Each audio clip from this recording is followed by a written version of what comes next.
Cher ami, je vais te montrer comment parfois les enfants peuvent te montrer une vérité que tu ne veux pas voir. J'ai un fils qui a presque 12 ans. Il est beau, il a plein d'humour, il a plein de copains, il sait faire plein de choses, mais il n'a pas tellement l'esprit pratique. Et on passe notre temps à lui dire quoi faire, quand le faire. Enfin, on est tout le temps sur son dos et c'est parfois bien désespérant.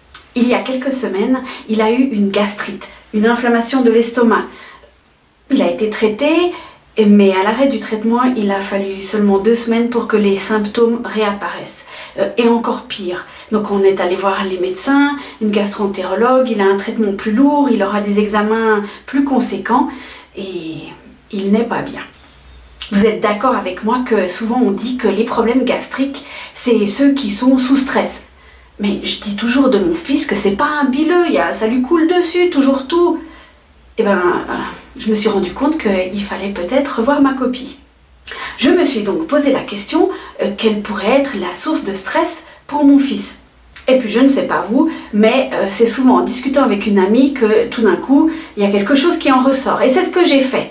Et à la fin de la conversation avec cette amie, je me suis dit, je mets beaucoup trop de pression sur mon fils, pas pour l'école, parce que ça m'est un peu égal, mais j'aimerais tellement qu'il devienne quelqu'un de capable, d'aimable, d'enthousiaste dans la vie, qu'il soit droit dans ses bottes. Mais je crois que c'était pas tout en fait.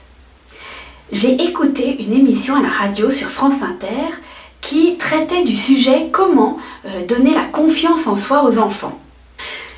Eh bien, cher ami, je vais te dire que cette émission, ça a été le retour du boomerang là, comme ça, au coin de l'œil, parce que j'ai réalisé quelque chose que je ne voulais pas voir.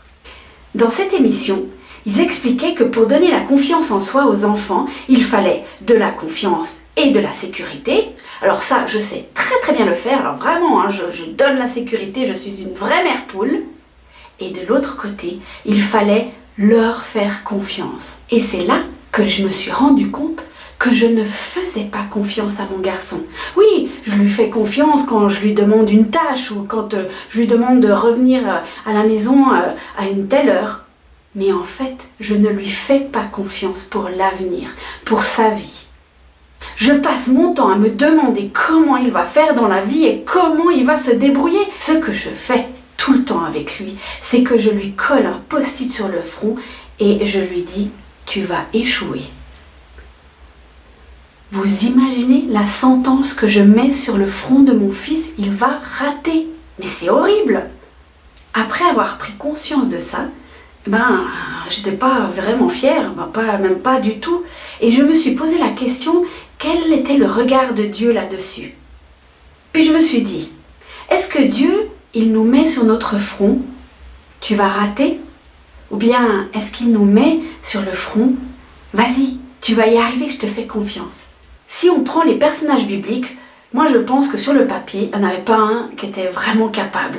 Je me demande combien de mamans, en regardant leur fiston, se sont dit « Quelle horreur, qu'est-ce qui va devenir dans la vie ?»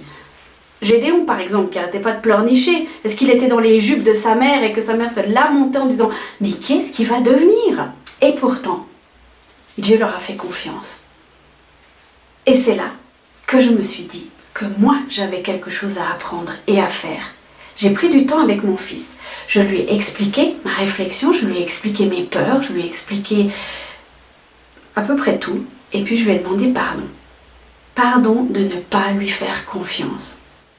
Alors je dis pas que je vais devenir parfaite là du jour au lendemain, mais je vais essayer. Et avec l'aide de Dieu, je vais regarder mon fils à travers ses yeux, parce que je sais qu'il est capable. Moi je sais pas quelle est ta vie. Peut-être qu'on a mis cette sentence sur toi. Tu vas rater, tu vas échouer, t'es nul. Ou alors peut-être que c'est toi qui mets ce post-it sur le front d'un de tes enfants par exemple. Je t'encourage à demander à Dieu où tu dois changer. Parce que souvent, on oublie de lui demander, n'est-ce pas?